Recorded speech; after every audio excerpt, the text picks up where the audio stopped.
Hai pemirsa, kembali lagi dengan pembahasan penemuan-penemuan yang ada di dunia. Kali ini, saya akan membahas tentang penemu kacamata.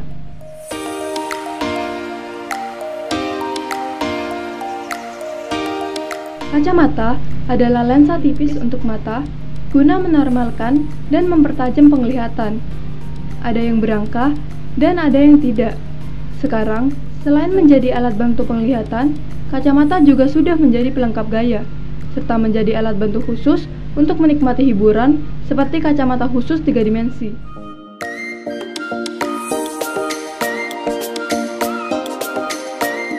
Untuk penemuan kacamata pertama kali, bangsa Cina mungkin yang pertama kali menggunakan kacamata seperti kacamata yang lazim digunakan sekarang ini.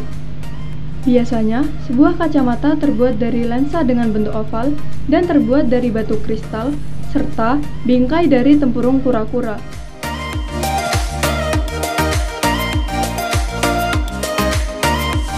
Sebagai penyangga kaca, mereka menggunakan 2 kawat yang diberi pemberat serta dikaitkan ke telinga mereka atau lensanya diikatkan ke topi mereka.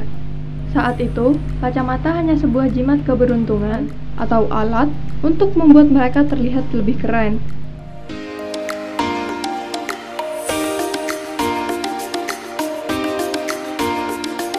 Sedangkan, bangsa Eropa mulai mengenal kacamata pada abad ke-13.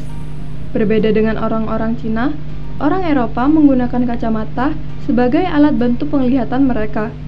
Kacamata yang dikenakan masih menyerupai dengan kacamata bangsa Cina, yakni terbuat dari kristal batu atau batu transparan. Model kacamata yang dipergunakan oleh orang Eropa hanyalah kaca pembesar yang dipegang dengan satu tangan. Setelahnya, barulah mereka menggunakan lensa kaca ganda yang diberikan penyangga agar bisa dikaitkan ke telinga.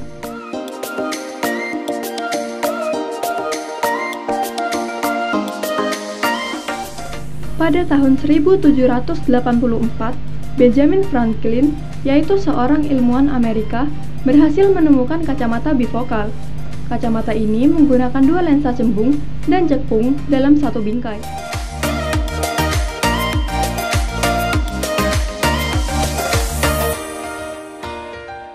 Lensa bifokal bertujuan agar mata bisa melihat objek jauh dan dekat sekaligus dengan menggunakan satu lensa.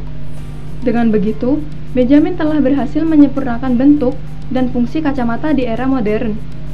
Pada zaman sekarang, lensa bifokal sering disebut dengan istilah lensa progresif.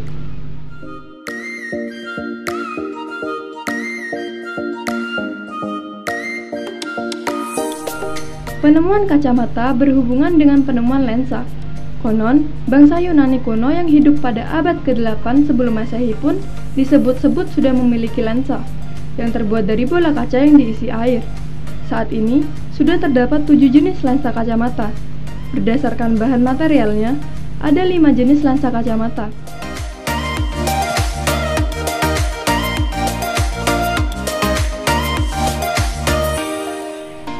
Yang pertama, ada lensa kaca, yaitu lensa kacamata yang terbuat dari bahan kaca dan tidak mudah tergores.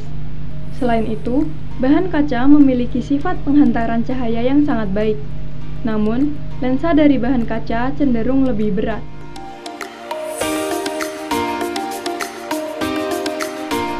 Yang kedua, ada lensa polikarbonat.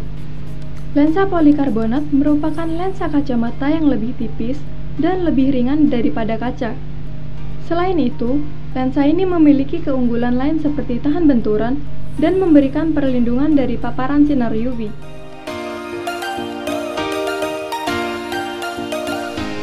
Ketiga, ada lensa Trifex. Trifex merupakan lensa kacamata yang memiliki standar keamanan hampir sama dengan lensa polikarbonat. Keunggulan lensa ini adalah mampu membelokkan cahaya dan mengoreksi penglihatan dengan lebih baik daripada lensa polikarbonat.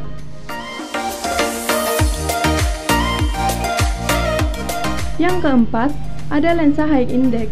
Direkomendasikan untuk orang-orang yang membutuhkan koreksi penglihatan yang tinggi, sehingga lensa yang digunakan tidak terlalu tebal.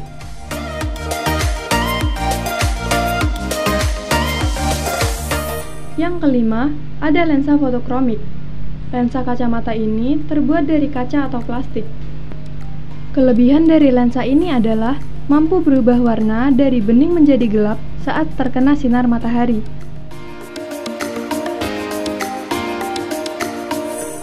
Sedangkan berdasarkan penyakit mata, terdapat dua jenis lensa kacamata. Yang pertama, ada lensa bifokal. Lensa bifokal merupakan jenis lensa kacamata yang sering direkomendasikan untuk mengoreksi gangguan penglihatan akibat proses penuaan.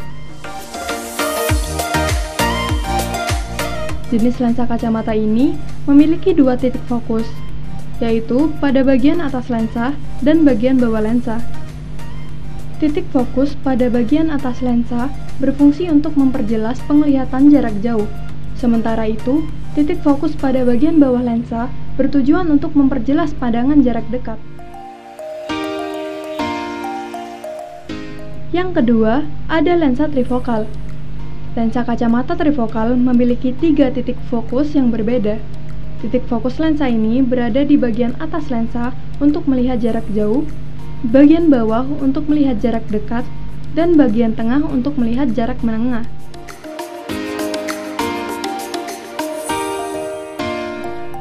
Begitulah penjelasan tentang penemu kacamata. Terima kasih telah menyaksikan penemu hari ini. Semoga bermanfaat dan menambah wawasan buat para pemirsa ya. Sampai jumpa dengan pembahasan lainnya yang lebih menarik tentang penemu-penemu yang ada di dunia. Kami pamit undur diri, sampai jumpa.